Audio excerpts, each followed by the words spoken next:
Recorded live. Welcome, everyone.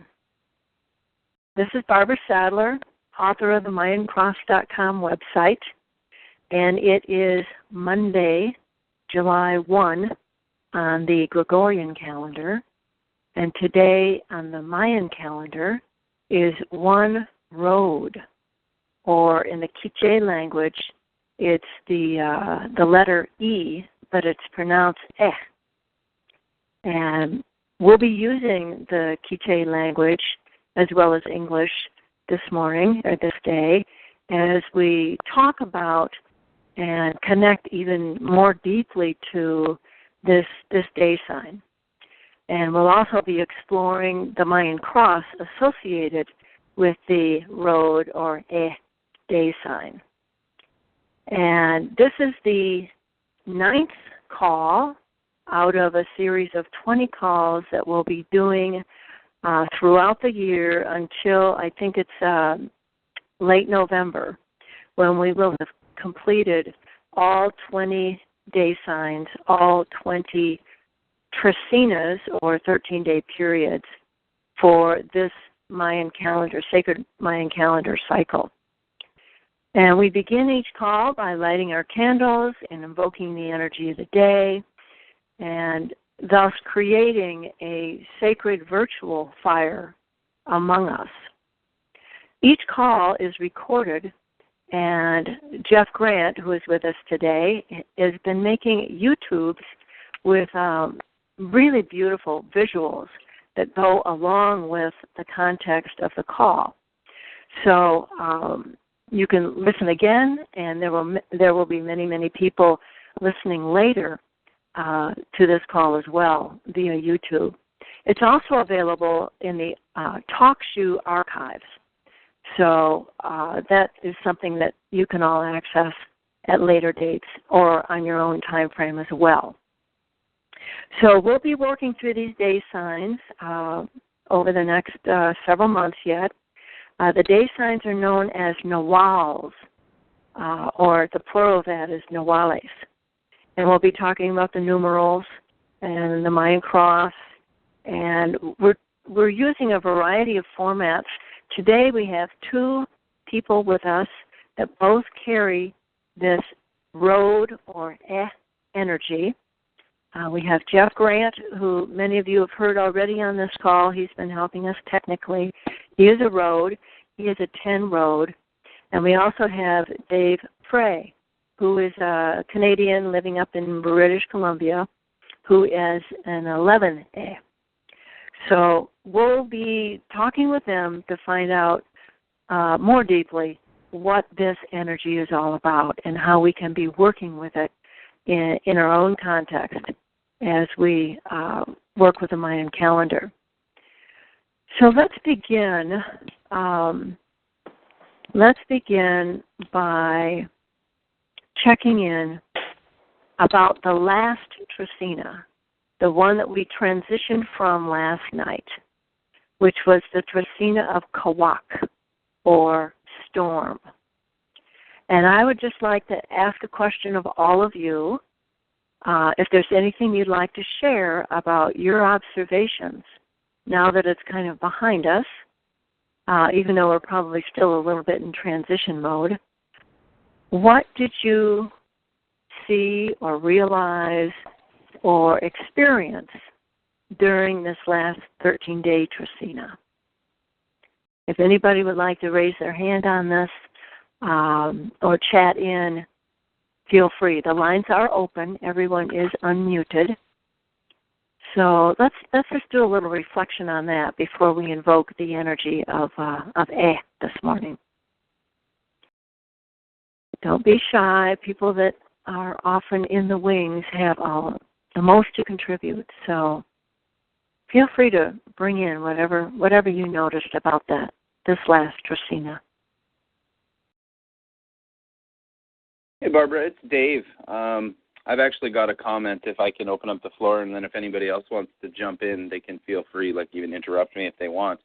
For me, the last one, Storm, really, really tied in even to the previous one being transformation.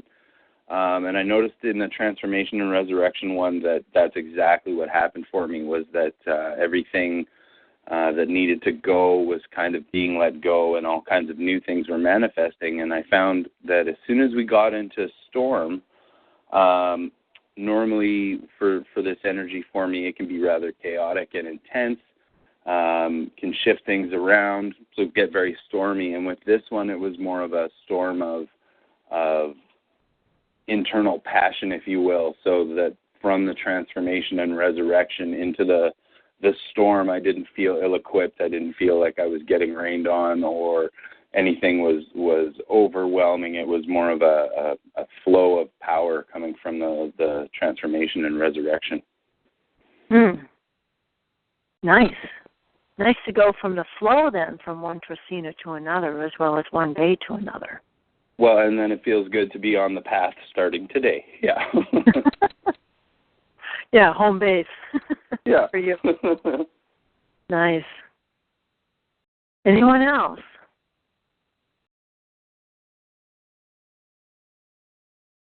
I know I had to chuckle a couple of times, actually, just noticing the Nawal Kawak at work upon us.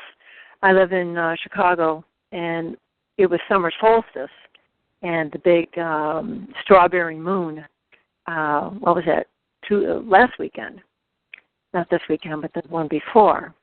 Yep. And we've been having a tremendous amount of rain anyway, but we had two traditional Mayan fire ceremonies where Shuni and I were presiding. The fires didn't even get lit because the first one, actually on the solstice, was thunder and lightning, and everybody's kind of locked in about lightning hits, lightning strikes, because we've had some deaths around here due to people that got hit. So we, for the first time in 3 years, actually called to postpone the fire ceremony until the Sunday following, which was the actual night of the full moon. And all the forecasts are great for sunshine and beautiful weather, etc. And we had the most beautiful fire all ready to light, with flowers and incense and offerings galore. And just as we were getting ready to light, these big thunderheads rolled in, and it was torrential. And I was thinking, well, this will just blow right over, because we've never, here in the Midwest, even though we have tumultuous weather oftentimes, we've never really had to cancel the fire ceremonies. So I ran over and got this great big huge umbrella that goes over like a picnic table to protect the fire that we had built. And then someone ran out into the front to see that there were just more and more clouds and rain coming and coming. So we knew we had to do the work anyway. So we just covered everything and went inside, sopping wet. But we took the ceremony around the dining room table. We lit 4 candles, colored of the 4 directions, beautiful candles. And then just all of us took turns giving some personal explanation of each Nawal. And we did the count. So the work did get done, come hell or high water, come Kawak or not. But, it's all necessary. Even though best laid plans, as Shuni always says, I go with a master plan. And that's really about all you can do. And do it with grace. Do it without furor or frustration or disappointment. So we have a comment from Vivian in Ohio with Kawak. A lot of insight, and then trying to step into power, then lots of old memories, leading to fear and unfinished business. Well, Vivian, that sounds to me like Kawak was working with you to help you get through, first of all, to continue to scrutinize what still needs to be unraveled.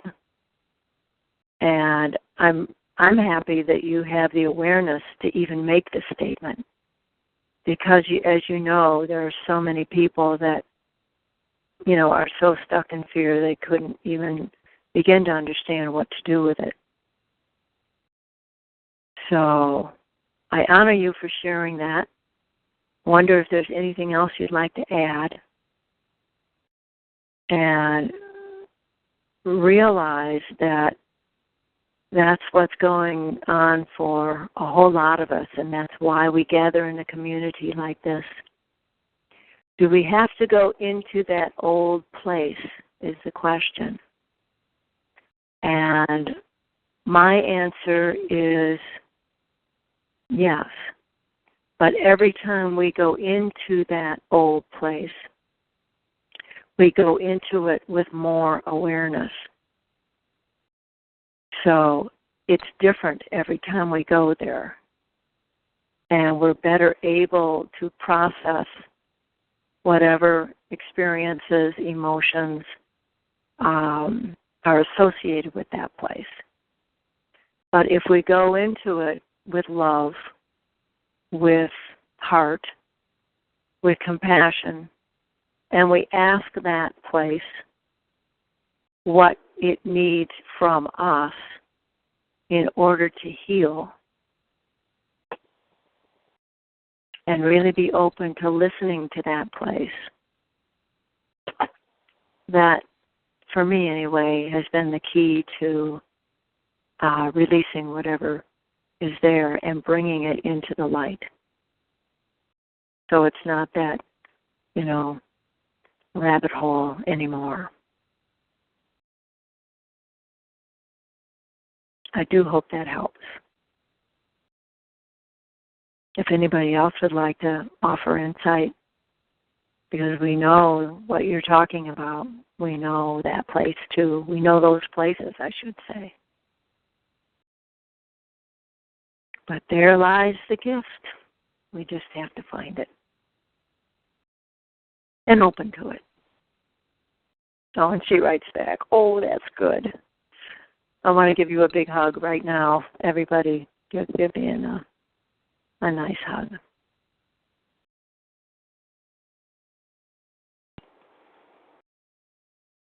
And Vivian, this next question, let's just you and I take that one offline so we can stay on topic here a little bit and work with the energy today to help find the answer to this question. So I'm feeling grounded. Let's invoke the energy of of road. Find your spine and sit tall. Find your breath. And feel that breath just begin to soften all those jagged thought patterns and oftentimes the emotions that go along with those thought patterns. And feel the breath offer some clarity.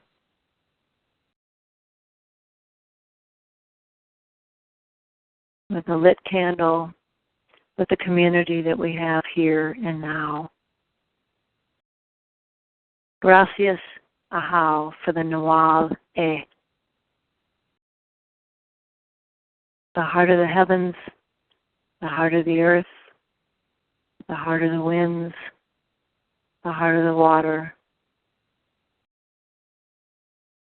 the hearts of our ancestors, the hearts of all sacred places in the world, in the universe. Be with us here and now. Help us create the pathway for our greatest growth and for the highest good of all humanity and all that is.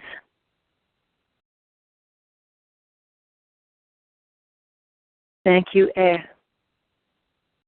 for allowing us to step on to the path,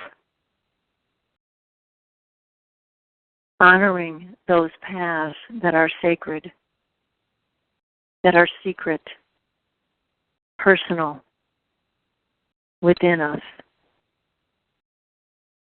those roads that have already been taken, the road that may feel very crooked and gnarly at times.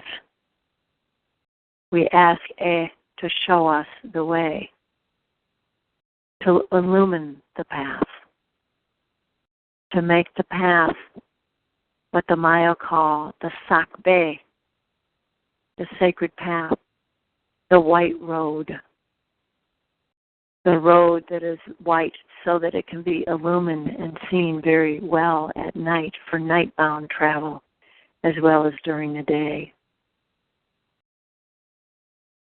We ask you,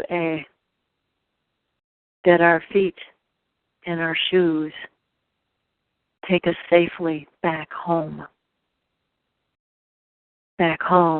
deep inside our hearts. We know that every good road has a coming and a going. We know that our own feet, as Bob Marley says, are our own carriage. So we thank you, for your guidance. We thank you for being so that we always know, not just believe or not just have faith, but we know that the path is ours and that you illuminate it for us.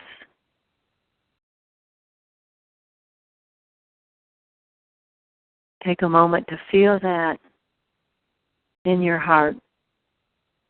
Travel through your bodies to your hands and to your feet.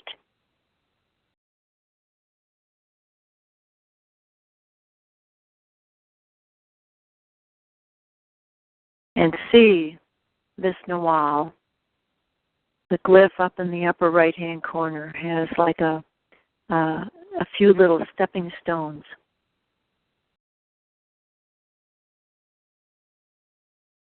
And it looks a little bit like an ear, meaning that we listen to A. We take direction from A as we walk on the path. And the Nawal comes from the direction of the south, where the color is yellow, which is that color and symbol of water, maternity, birth, the milpa, the garden that feeds us and the whole family, the whole community. And ultimately, that rich ripeness that comes of the fruits and the vegetables from the garden.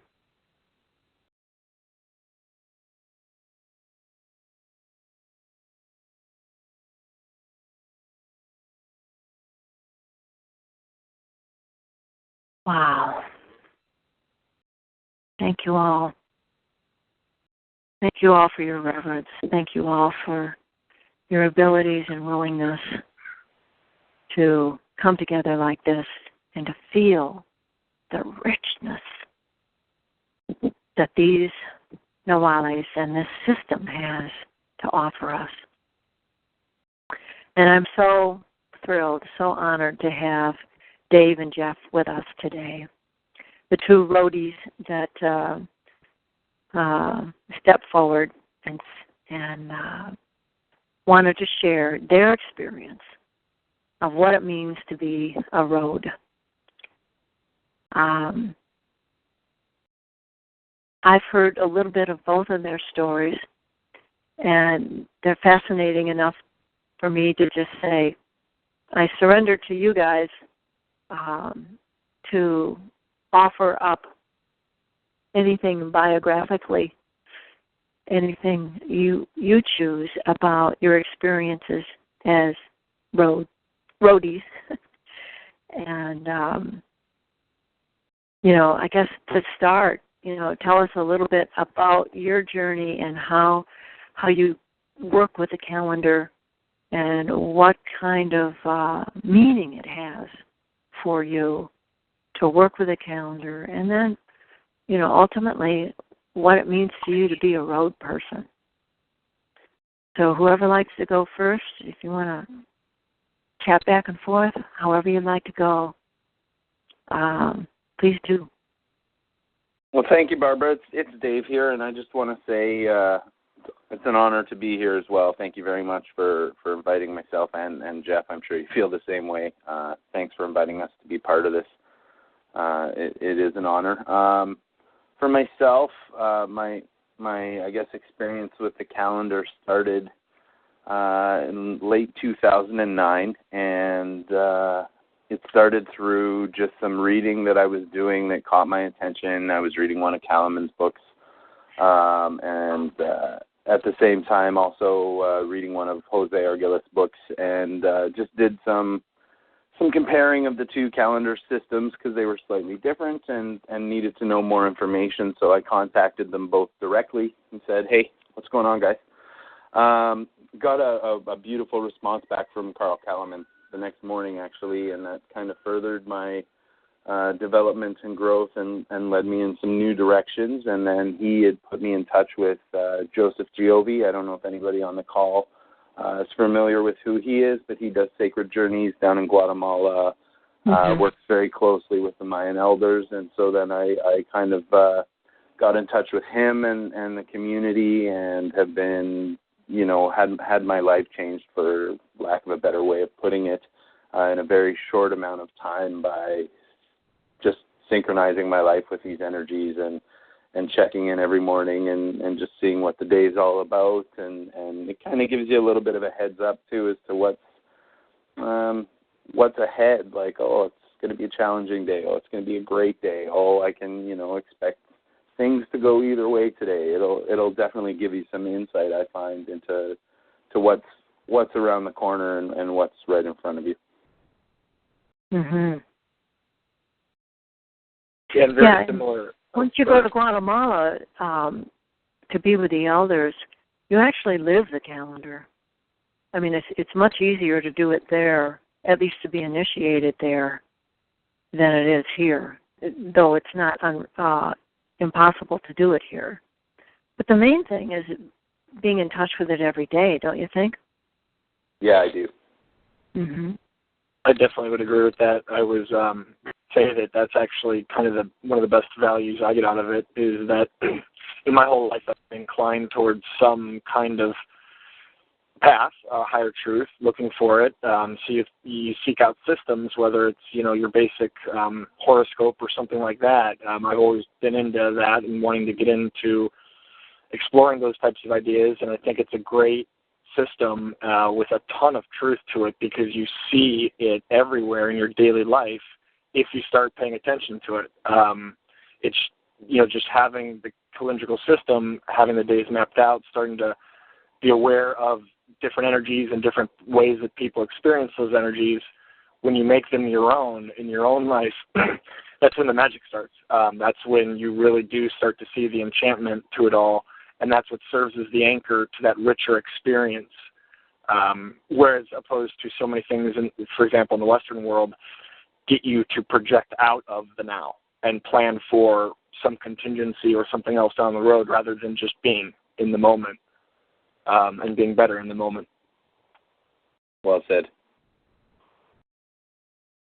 And I've personally been working with it since, I guess, 2005, 2006 or so, and on a very, very similar level with David's experience, almost identical in certain ways. As I got into it and recognized the value of it, I wanted to give back.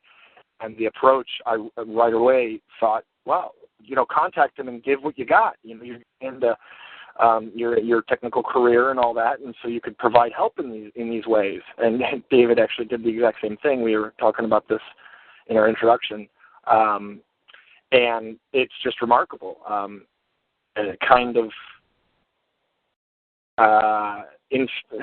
what the calendar and the calendar system and that way of being inspires people to do, both at that level where we're both roads and so we can see similarities to what it inspired us to do, but then at other levels too. So it's pretty extraordinary, I think. I'd like to add that I'm Tihash, and the road sign is in my right hand, my right arm, which is an indication that it's one of my strengths. And yet, before I put the Mayan Cross website together, it had been an idea of mine for at least 3 years. And just wasn't getting around to it. You know, I was doing a lot of teaching one-on-one and personally in front of groups, but I hadn't really done much on the internet at all. And if it weren't for Jeff, who is the road, and his pretty consistent encouragement, and then it kind of grew to urging, yeah, we got to do this. Yeah, we got to get this done. It probably wouldn't have been built. So that kind of road energy, you know, making it this a sustainable, accessible body of work, representative for the Maya, which benefits the Maya, you know, it really may not have taken the shape that it did if it hadn't been for Jeff's encouragement and coaching. And this is a good time, Jeff, to officially, formally thank you so much. Well, you're and everybody who's benefiting from it, you know, that in large part has to do with your vision as a road person. You know, and I'd like to thank you too, Jeff. Sorry to interrupt you, man. I'm going to let you talk, but I want to thank you too for the same reasons. Like the Mayan Cross site has been indispensable in my learning, and I use it quite a bit. And I know it's one of those things too for people who are new to this. There's a lot of information on the site, but it's one of the better sites where you can actually understand and figure out what's actually going on and how everything relates. So thank you very much, Jeff and Barbara. You know, you guys are all more than welcome, and DJ, you've really done 90% of it. I've just had some technical pieces of advice and helped make some good decisions, and even with that, consider it a beta. There's going to be, I think, a lot of really great stuff down the road that can be done, so no pun intended.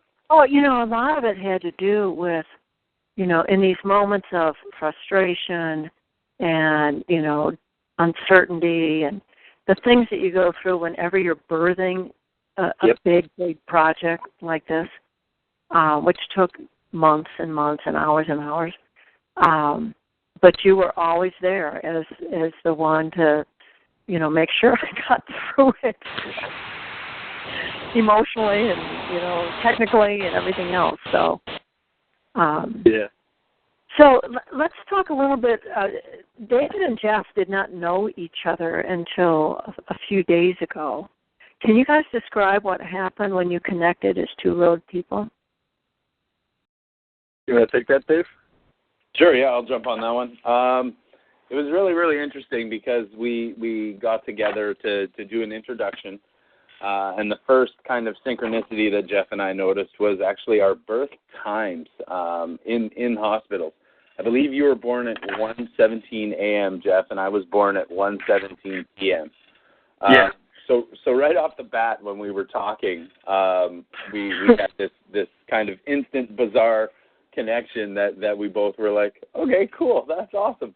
And then from there, we actually, our first call, I think we went well over what we planned to, just because we were getting to know each other.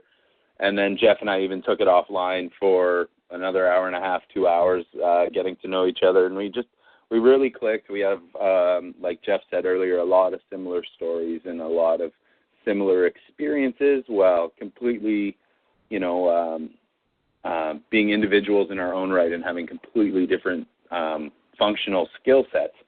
And so for me, it's been great. I like connecting with other people who are following the calendar for sure.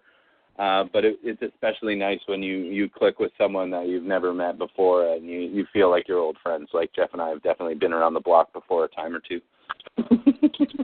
So are you affirming this soul group theory that I've been developing?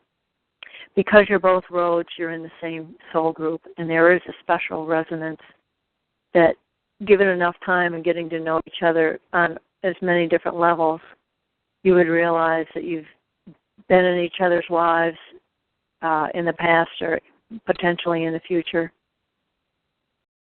Oh, yeah, definitely. I'd affirm that for sure. You And can feel it. It kind of feels that way. Yeah, it's a felt sense. Yeah, absolutely. Right? Absolutely. And I'd add further to that again, when you start opening up to it, it gets stronger and stronger. The more you work with it, the more you look for it in your life, the more it kind of reveals itself to you on deeper levels. Because, I've seen it before and experienced it before, but not as strong as when Dave and I, got introduced to each other. It was really uncanny in certain ways.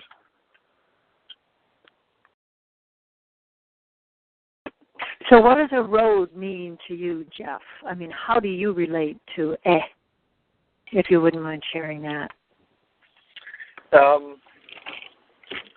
Well, the road energy, I think, describes me extremely well.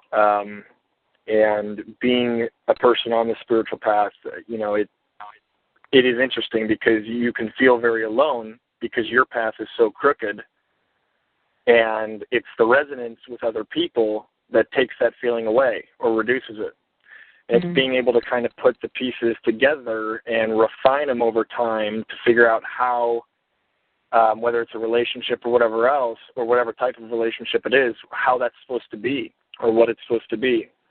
I love that kind of work, and I love relating it to the higher level or higher level ways of understanding things. Could be as simple as looking at the bright side in any situation or anything like that. But it's an interesting energy, and I definitely see a lot of similarity to how the Maya classify it. Do you have a sense? Did you have a sense before you knew you were a road that you were a thought leader or another word I like is way shower for others? Oh, absolutely. Particularly having the death in the right hand or the strength. That the way you describe it is to say that energy encompasses the mysteries of life and death and transformation. It's magnetizing for others. That is spot on. When I'm really centered, I am a tremendous magnet, especially when it's all positive. Or when you try to make things positive, people really have been drawn to me at those times in my life, and that's when I've thrived as a leader in those types of leadership roles most so. And so, I definitely see a lot of truth to that. I just had an image come, Jeff. Most of you may not know that Jeff was my next-door neighbor when he was in high school. And he was a cross-country runner, right? Yeah. And that's my image. You used to bolt out of your house and start running. And he's got, he's very tall, long legs, long body. And he would just take off. And you can just That's awesome. feel the path that he was creating as he started running. Well, but that is that just came to me. Huh?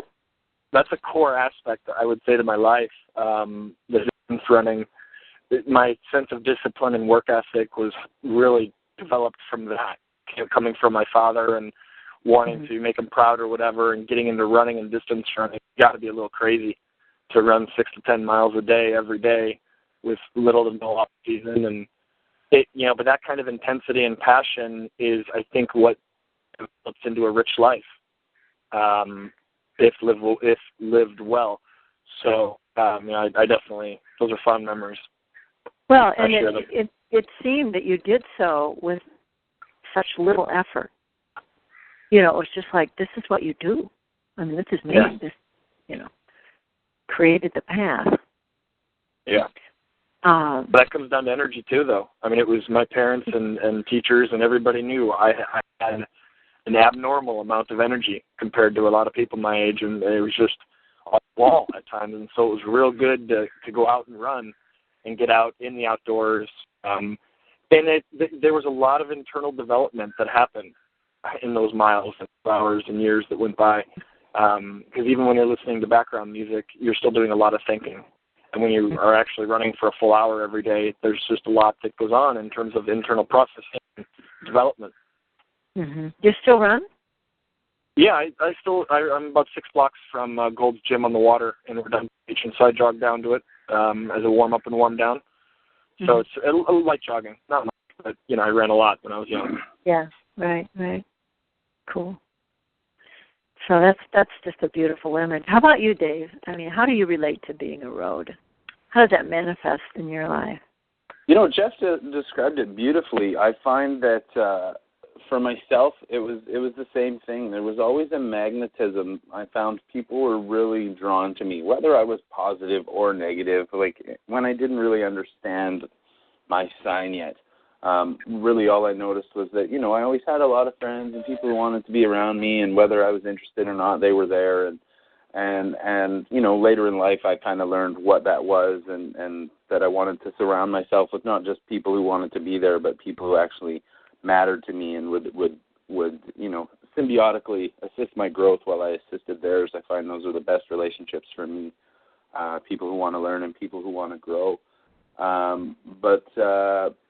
I've always kind of felt like I had to get somewhere. That's always been at my core. And I think always will every time I reach a goal or obtain a dream or even get to a destination while traveling. My immediate thought is, okay, now what?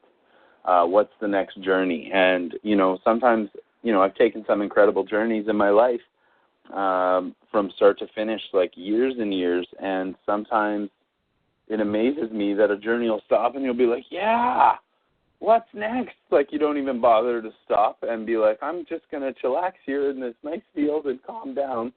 You literally see another road or another path and you're like, yup, that one. Mhm. Mhm. Are you on? Are you kind of like a multicultural on a multicultural spiritual path? Do you bring in a lot of different cultures or traditions? Definitely. I basically have stripped all the core beliefs and philosophies from many different religions and organizations and spiritual gurus as I can, and kind of pulled always what works for me and left the rest. Part of learning and growing for me has been actually a lot of not listening. I find as soon as somebody tells me I have to believe something or I should do something this way, that's a major, almost like directional marker on my road. It's like a big sign. Nope, don't do that. Make a turn. Yeah, exactly. So there's something beautiful in all religions and all spiritual philosophies, I find. But there can also be some serious twisting of those philosophies. So, I'd like to remind everybody to, keep learning and keep looking for what speaks to you, because that's your truth. Bottom line, nobody can tell you differently. Mm-hmm. Well, you both have net or kat as your conception energy. And conception energy is thought to be karmic, pulling in those strands or those bats from your ancestors, from past lives, from, the other world. So do you feel, Dave, like you got caught up in the net in your earlier years? Or how do you relate to that net energy as your karmic inheritance? It's definitely something that karmic inheritance is a perfect way to explain it. It's something that you're pulling with you from journey to journey, and until you're ready to deal with it, nothing's actually going to happen. And I carried it a lot longer, I feel, than my childhood. I carried a lot of this stuff into my adult life until I started using the Mayan calendar, because I didn't know what it was necessarily. my first kind of major experience with my ancestors, again, was in Guatemala. We had done a very beautiful fire ceremony, and we're just kind of sitting around exchanging experiences, and then did a meditation and headed off to bed. And in the dream time, literally, this was one of the most peaceful dreams I'd ever had. But it was me walking, funnily enough, down a pathway, down a road with all of my ancestors. And there was people there who I had no idea who they were, who knew who I was. And literally the entire night while I was in that dream state, it was me walking and sharing, without actually speaking, information with my ancestors. And I got through a lot of hang-ups or walls, things that I had imposed on myself for this life, just from that, because I very quickly realized, I'm like, okay, some of the things that I'm using as blocks or excuses or are actually keeping me from seeing just what's over the fence over there, and that looks pretty good. So for me, it probably carried on into my early 30s before I really was able to understand how that energy tied into my life. And now, like you say, it's an ancestor tie. So it's really a chance for me to connect with my ancestors. And I recently lost, I guess not recently anymore, a year and a half ago, I lost my grandfather, who was like a father to me. And so, that's recent. I do a lot of reconnecting with him, and I do a lot of direct communication with him, and I feel that it's part of this being part of my cross is part of the reason why I can communicate so easily. In my experience, not everybody can do it, so it is a blessing, and I'm very thankful for that. Yes, because Kame, or death, is on your right hand. So that is an indication that you have the gift. It is one of your strengths to be able to connect with the ancestors and learn and commune and use their guidance in ways that maybe a lot of other people, would not be aware of. Yes, that's kind of interesting. It was quite terrifying initially because it was a lot of information that I didn't necessarily feel I was asking for. Because the ancestors are like, here you go, Dave. And I'm like, where is this coming from? Like, am I hearing this? How is this? Like, so it takes some training and some getting used to actually understand sometimes even the context, the way things will come at you. But, yeah, I just love the calendar so much. I'm sure I'm biased because I've been doing it for quite some time, but the daily energies just resonate so strongly with every part of me. What you just said reminds me of I had an image that you've got like all your ancestors. I mean, there's probably dozens of them, right? That showed up on this path walking with you in your dream.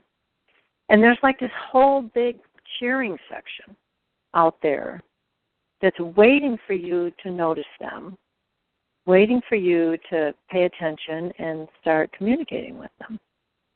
And it's the kind of support system that you just don't get that really in the 3D, right? I mean, most of us don't. Yeah. Oh, that's great. So, Jeff, how do you work with net as your conception energy? Do you have impressions about that? Well, it's interesting because coming from the perspective I have, I didn't really realize other people don't have this as much or do this as much or feel it as much. It makes perfect sense to me to have it described as net, as a form of energy in the Mayan calendar, but my whole life I've noticed, coincidences, if you call them that. I don't, but, in terms of who's in my life, from a great aunt or uncle, what they did with their whole lives, how that fits in with me as a child or my childhood development. I was always one who believed in things or was very curious about things like Bigfoot or the Loch Ness Monster or UFOs or things like that. So, for example, my aunt worked at Los Alamos National Laboratory. She worked with the government and stuff like that and had experiences that opened me up and allowed the skeptical Western mind to kind of take a back seat and say there's probably something else here, because your great aunt isn't crazy and she's not, this or that. She's your great aunt. And I would always believe stories or other things people would say, or books I would read. And so, I saw a lot of truth to that, and I still see a lot of truth to that. And to have a system articulate it is kind of cool. But I was already living it. I was already kind of engaging in that process. And so, I definitely think that makes a lot of sense, because I've always seen a lot of resonance in my life with the things or people or situations, and it's nice to kind of use your logical mind to put it all together, refine it over time, similar to the Mayan cross. The idea is a work in progress. It's being refined and worked on slowly but surely, and it develops and becomes richer and richer. Does that make sense? Yeah. It's like being open to casting the net and working with everything that you catch in the net as to bring it into the positive. That's wonderful. Right.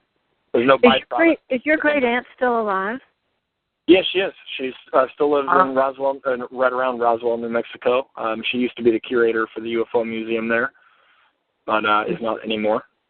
So she's still doing her thing, and I still definitely keep in touch with her, and I still love those kinds of ideas and live that kind of life, and still refine all of my thoughts and feelings on it. And like I said, it's just one of the things that makes life richer as you open up and incorporate things and decide what works for you and what doesn't. There's definitely ideas and different systems or other things that I've tried out, and it worked for a time, or I thought it worked for a time, and then another time comes and it's time to let them go, or they get taken from you, quote unquote taken from you. One way or the other, you grow out of them. Mm-hmm. But I don't really think the Mayan cross would be one of those types of systems, but that I'll grow out of. I think it's just there's too much truth to the system. Mm-hmm.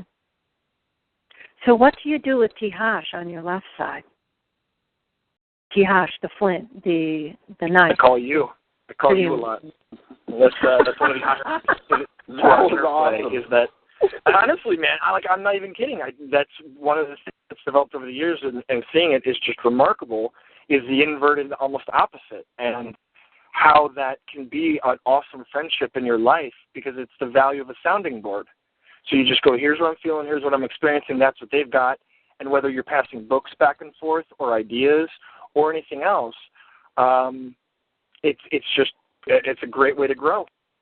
And so that's how I'm glad it's my quote unquote weakness, whatever that means, and it's great to have somebody like you in my life where it's your strength. And so it's a real bond that develops. Well, that's divine intervention. And Dave, how do you work with Tihash?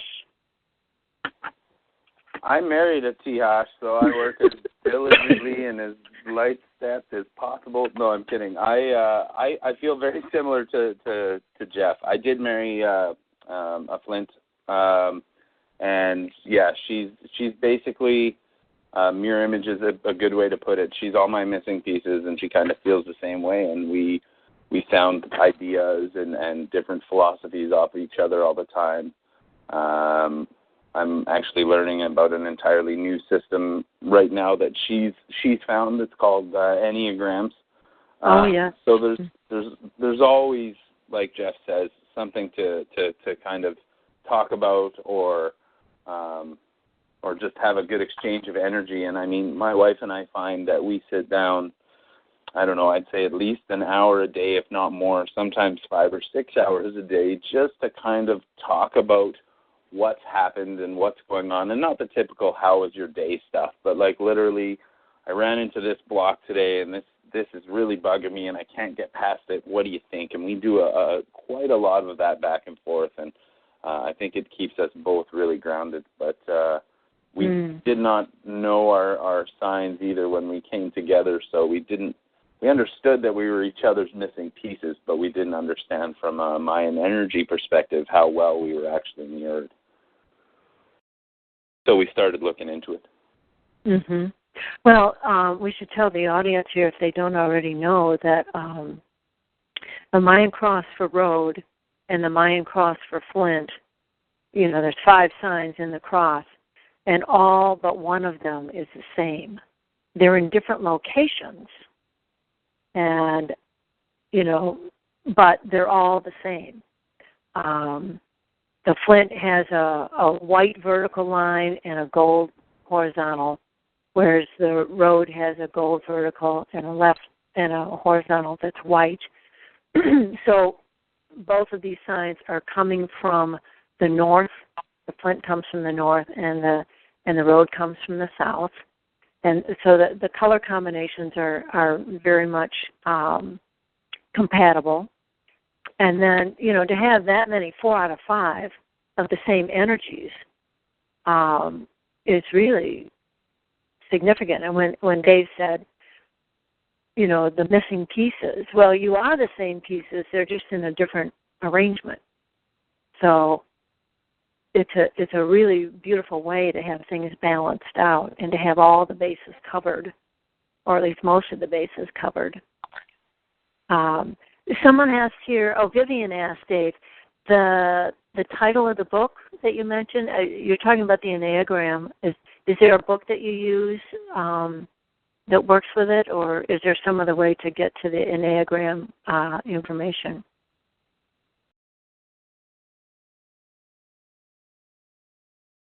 Dave?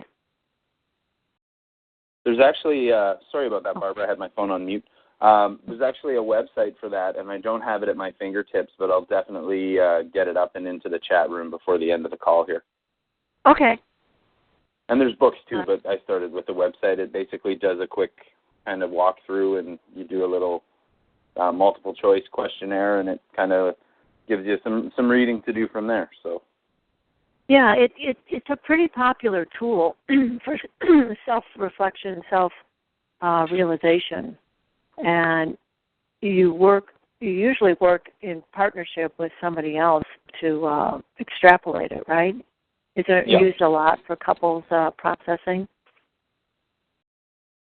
So maybe that. And I don't want to get too much into it on the call because it's a very different different environment. But yeah, it's very, very accurate. I find just very similar to the energies of the Mayan calendar, but it's an accuracy in a way to understand, I guess, personality types and light sides and dark sides of those personality types, so you understand kind of boundaries of how people can operate. It's very interesting stuff. I'm enjoying learning a little bit about it. Great. So one of the last questions is, your destiny is Akpu in your Mayan cross, Sun, the blowgun hunter. How do you relate to that? And do you feel that you're aware now, because of the Mayan cross and all other life experiences, are you aware of your soul's purpose?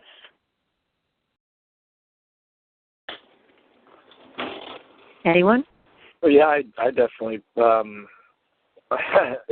It's hard to explain and articulate how accurate that feels to me. The overcoming negativity, I think definitely that's goes without saying these days. There's lots and lots of reasons to be negative. But each person kind of has to find that light at the end of the tunnel that turns all the darkness into a wonderful experience and a journey. And so I think that, for me personally, one of the major defining parts of my life was moving out of the corporate world and into kind of self-employment, doing search engine optimization. And that the way I understand that is that I can help 3 or 4 or 5 or 10 people at a time if I'm doing it on my own time, rather than helping one corporate entity if I'm doing it on their time. And so, for me, as I go through and look for, ways that I'm going to continue to live that extroverted energy that's really positive, that overcomes negativity, that I would consider kind of more of a sacred warrior kind of a position, standing in a position of strength would be kind of self-employment, using the internet and helping to empower as many other people as possible with my skill set and my trade. Mm-hmm. And that's a pretty big community. Yeah. According to, a lot of the sages like Carlos and Kenneth Johnson and people like that, this day sign is, and the goal or the purpose of this energy is often manifested as either a daykeeper or a ceremonial leader or both, an Aki or a Kamalbe, which is the community guide or the counselors for the community. So makes sense. It's really nice to have this kind of awareness embedded into professions that are not necessarily thought to be spiritual professions, right? Absolutely. Like not everybody has to be an overt spiritual guide, but to bring their spiritual experiences and awareness into their work is really one of the greatest gifts that you can offer. How about you, Dave? How do you feel about soul's purpose? You kind of talked about it, but can you sum it up for us? Well, yeah, I feel that for me it's very much at the forefront because I've gone through a major transformation and shift, and I've kind of touched on that on the call. But I, similar to Jeff, left, the corporate world. I worked in oil and gas for 10 years. It got to a point where I could no longer delude myself and go to work every day because it was in such major conflict with my personal belief system. And I've found through, a lot of meditation and focus, and even last night, Barbara, with your instructions of set your intention before you go to sleep, that I may not be able to put a pinpoint on what exactly my life's purpose is yet, but I know I'm definitely on track to I guess get myself there. I feel like I'm in exactly the right spot. I've made major changes to my life and the way that I manifest wealth and what my definition of wealth is. It's no longer a bunch of money floating around. It's the ability to go down to the beach and sit there all day if I want, or to play music if I want to play music, or go for a walk, or work, or so just having that freedom to me is the wealth. And I gave up the societal version of that to chase something that I really didn't know what I was chasing, but it's definitely the right thing for me to chase. And I'm looking forward to stepping into my dharma, and have definitely got some new projects that I'm very excited about that have really got me fired up, that are perfectly in sync with my core belief systems and what I'm doing. And so I'm excited for the next phase of my journey. Yay. Yay. I had this thought about including a segment of the program today to discuss, to do a check-in on the new era energies. We're 6 months into the new era from December 21st, 2012. And I had that idea before I really thought about how that would have affected you two. So can you speak to how you perceive what's been going on with the new era energies, just kind of in a general sense, and then also how you think that may have played into you personally? Okay. For me, I find that for me, December 21st was basically a giant kind of alarm clock for the planet, is how I like to liken it. Whether you wanted to wake up or whether you stayed awake are a different story, but for a brief moment there, everybody was awake and paying attention and seeing the world for what it was. And for a lot of people, that's continued, and that's fantastic. But I really feel that since that time, like I know, being aware of the energies before December 21st, the charge that the world got at that point to actually wake them up was pretty amazing. And for those of us that have continued to work with the calendar after that, because, I mean, there was a lot of looky-loos that just came to see what was going on with December 21st, too. But working with the energies after that, I definitely find that they're more streamlined and less chaotic right now, so that they're a little easier to flow with and less dramatic, if that makes sense. Mm-hmm. Anybody else? Jeff? Yeah, I David said it really, really well. I personally, I might have my own biases, but I think that a lot of the ideas that people talk about for the new era and stuff will be kind of realized through the internet. I think that the old era, which seems to be more patriarchal and have structures that are very rigid and domineering, gets stopped dead in their tracks, or at least more nefarious aspects of it kind of gets exposed and stopped dead in its tracks by the internet. I also think that the internet offers abundance and freedom in a lot of regards because it's infinite. The domain name system, for example, you can literally just tack on some more letters, and it's literally totally infinite. And if that was your real estate or your storefronts, to have that aspect to it provides for an opportunity that might not be commonly seen, but it's there, and it'll play itself out over time. And, that's what we're talking about here. How are times now, and how are they changing? And so that's kind of how I see things, and, I hope that makes sense. Mm-hmm. Yeah, I keep reflecting on, just about everything newsworthy, and I don't watch television at all, but what I pick up through other electronic media. And, the whole idea of things like Snowden and Assange and Wendy Davis and Occupy and, a lot of the other movements that have, the Red Road and Idle No More and all of these that have kind of taken the idea of the shift of the ages to the next level.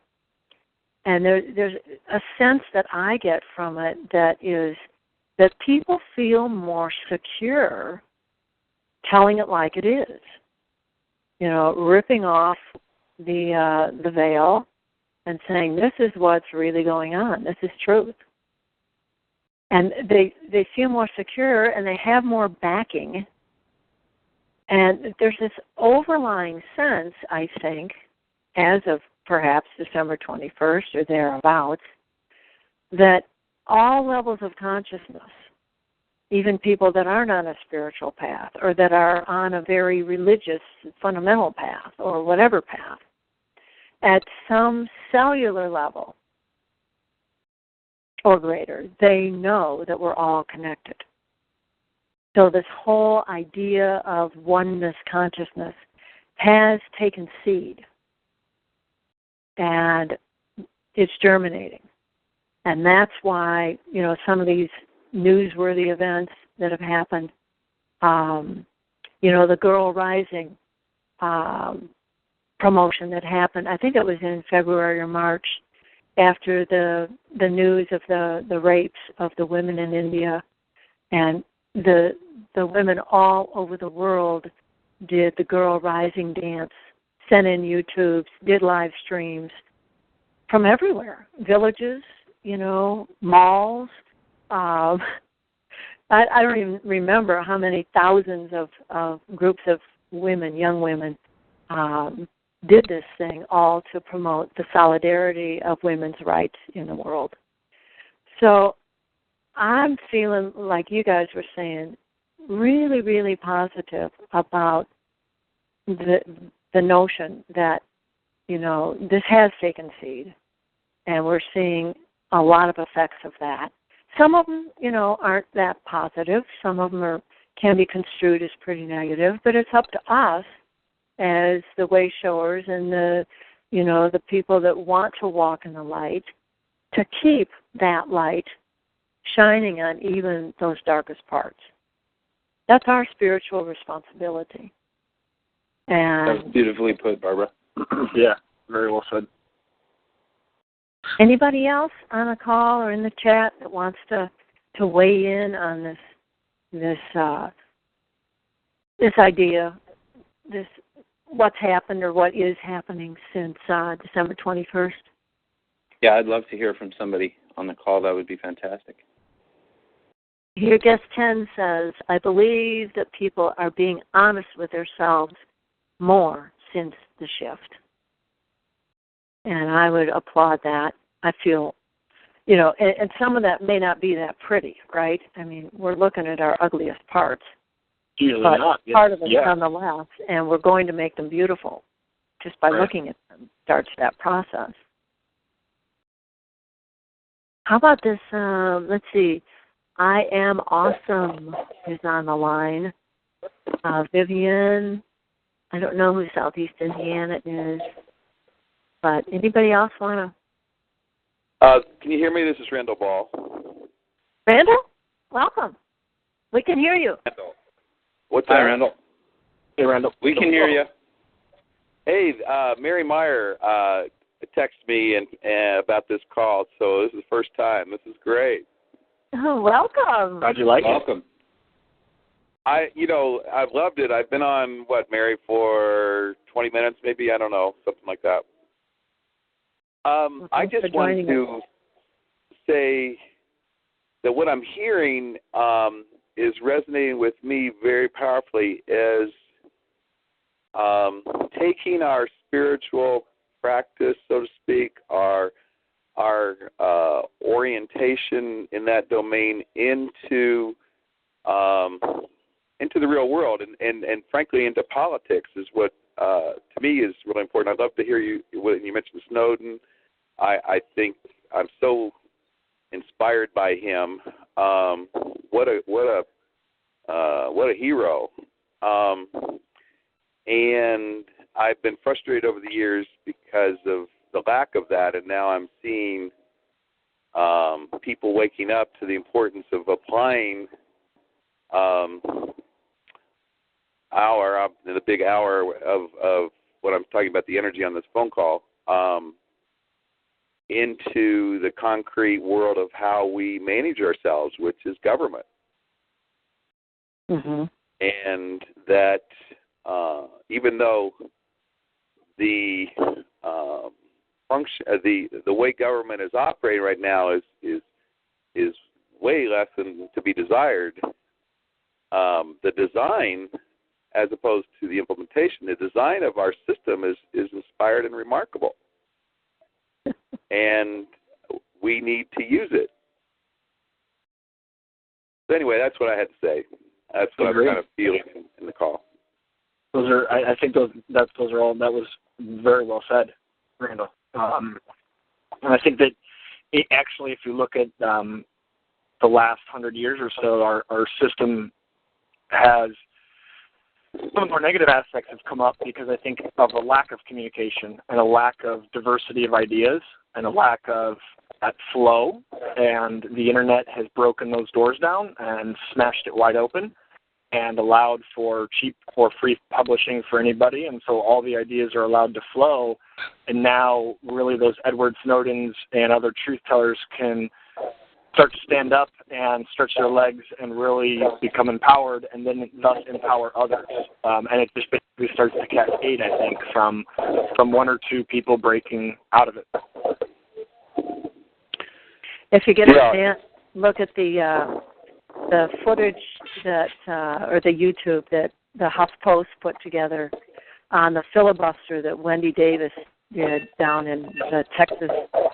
There's another hero. Big time. That is wild as can be. I mean, what ended up happening is the gallery was filled with men and women that out-shrieked the conservatives that were trying to vote to set abortion rights back, another 50 years. And they used the system as well as their own empowerment and inserted themselves into that system to manipulate it in a way that brought out the truth. That it was really wild to see that happen, and it brought tears to my eyes just to see how many people got wind of it through Twitter, got wind of it through other electronic means, showed up, used their voices to drown out what they knew was not right. I agree. That was so inspirational, and she's the one. I mean, that really was the crowd that carried it through, because she had been stopped at the last minute, But right. The crowd carried it over. It was awesome. Somebody asked who she is, and it's Wendy Davis, who is a senator from Texas, that decided to filibuster this vote that was on the floor that was intended to set abortion rights, to put restrictions on abortion rights that would have moved things back prior to Roe v. Wade, for that matter.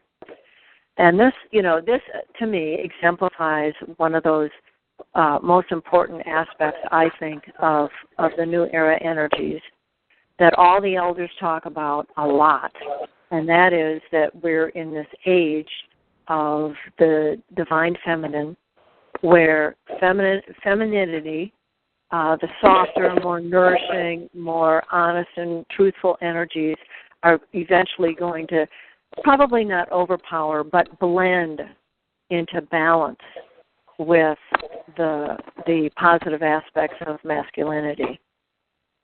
So and we're at the very, again, germinating stage of that energy, and it's just fun to watch it. The more you notice it, the more you build that consciousness into the collective consciousness. So, very exciting. Very exciting. Anybody else? Thanks for offering that to us. That was great. I'm reminded of Ian Lunghold again, talking about Enron, which was one of that kind of ushered in this age of whistleblowing. Yeah. That was a long time ago, it seems, but now we're doing it with even more efficacy. Well, we're running a little bit over, unless we have another comment about the New Era energies, which we welcome. We still have time to welcome another idea, another thought.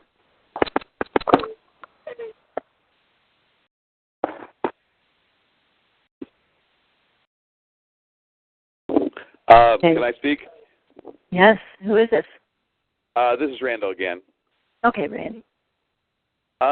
There is, by the way, I'm have decided 3 days ago I'm running for U.S. Congress, but I was inspired by someone else who really is paved the way.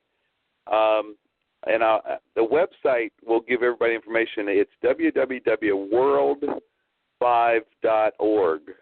World 5, like the number? Yes, we're WORLD5.org. His name is Jim Pruse, and he's written a book by that title. He wrote it and published it a couple of years ago, and about 2 months ago he stepped into running for Congress here in Cincinnati to implement it. And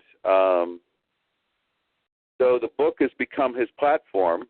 And the metaphor of his book is the book is actually called World 5.0.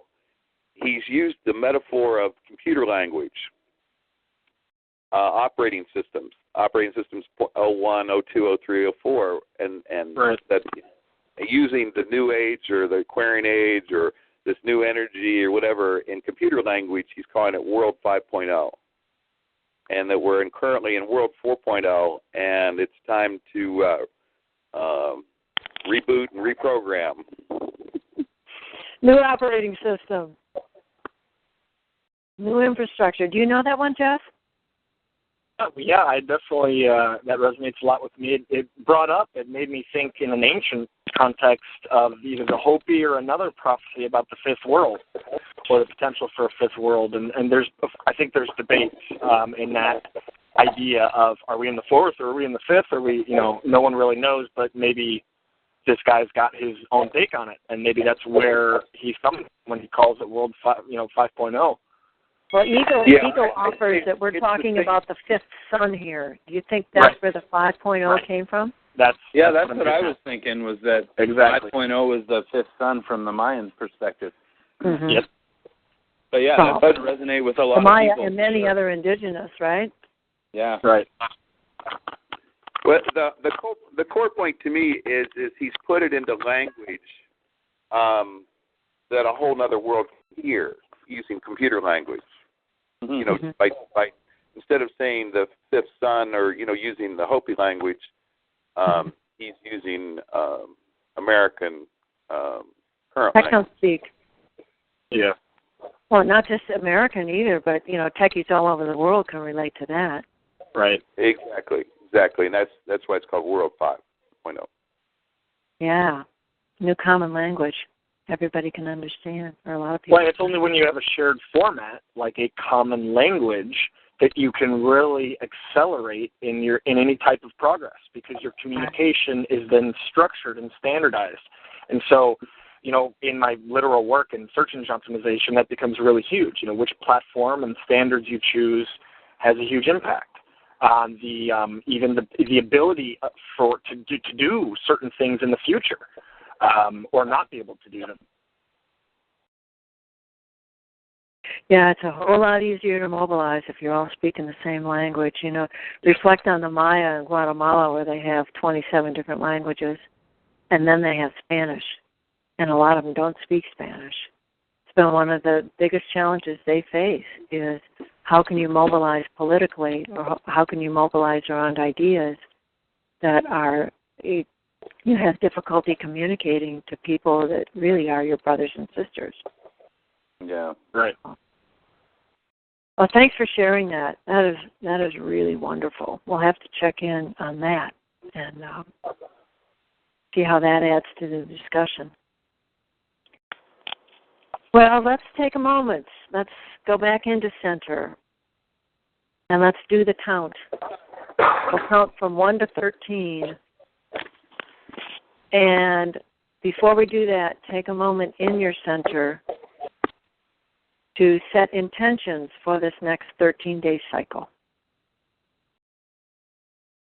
Using this beautiful energy of road, the sacred path, the Sakpe,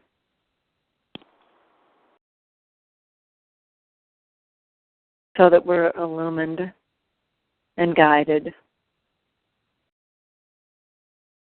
To the extent that others that are still fumbling or lost or in the dark may find some kind of a beacon, some kind of an idea, some kind of an action or a way of being that they can resonate with to take them onto their path. As the road is the energy of the way showers.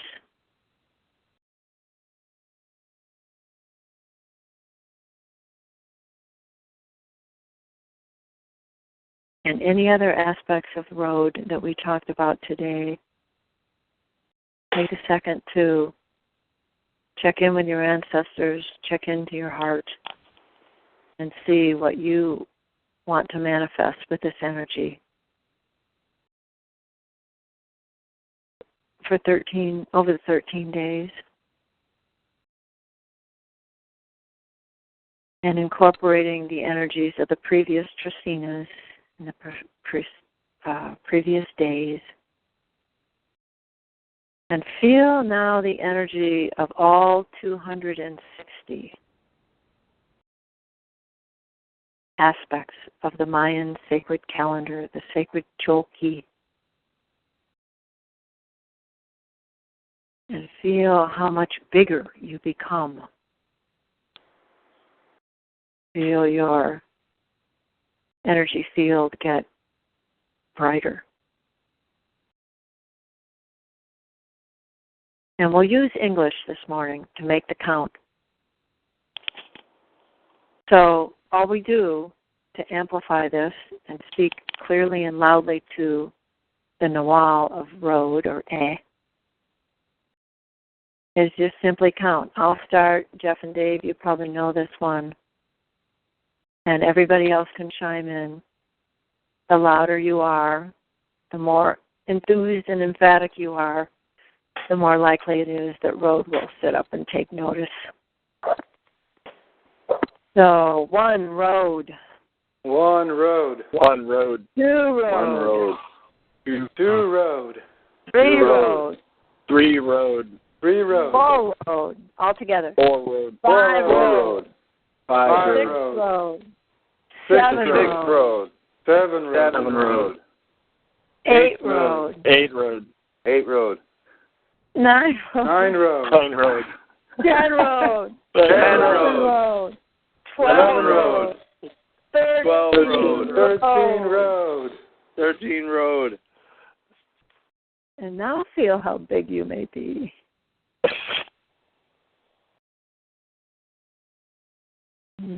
Thank you all.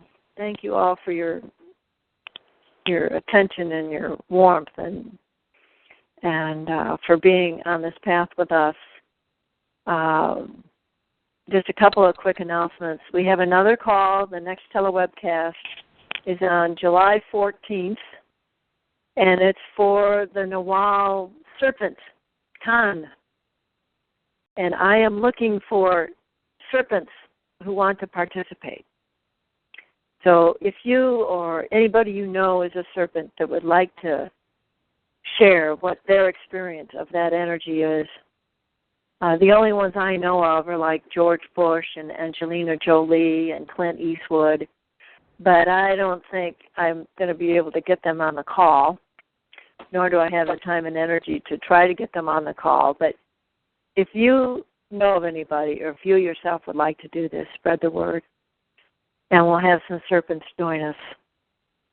And other than that, you may want to check the Mayan Cross events page, because Shuni and Tata Pedro are touring Europe, and they'll be back over in the U.S. in September. And if you have an opportunity, maybe in a country near you, to participate in the Mayan sacred fire ceremonies and gatherings, by all means do so. And in lieu of that, we're doing our best to create that kind of awareness and attention through our telewebcasts. And join us again, and tell your friends to listen or watch the YouTube that will be coming out shortly. And if you haven't already, like us on Facebook, the Mayan Cross Facebook page. That's where all this information goes as well. So Jeff and Dave, thank you for doing such a phenomenal job sharing what's in your heart with us, what's been in your lives with us. And so pleased and honored that you could do that. You're so welcome. I'm honored as well, and thank you for bringing the community together like this, Barbara. It's great. Absolutely. Yeah, BJ, you're really, these things are great, and they're getting better and better. So thank you. Thank you very much for being a part of it all, and everybody else on the call. Now we'll say we learned some new words the other day. We learned Matyosh, which is thank you in Mayan. So you can say that to everybody. And then we also learned what fare thee well is. It is Chenek Cheek.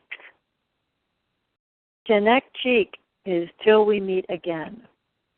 Chenek Cheek. Chenek Cheek. All right, everybody. Have a wonderful day. Have a wonderful Tristina. Talk to you later. Thanks, guys. Love you. Bye-bye. Yeah. Love you too. Bye.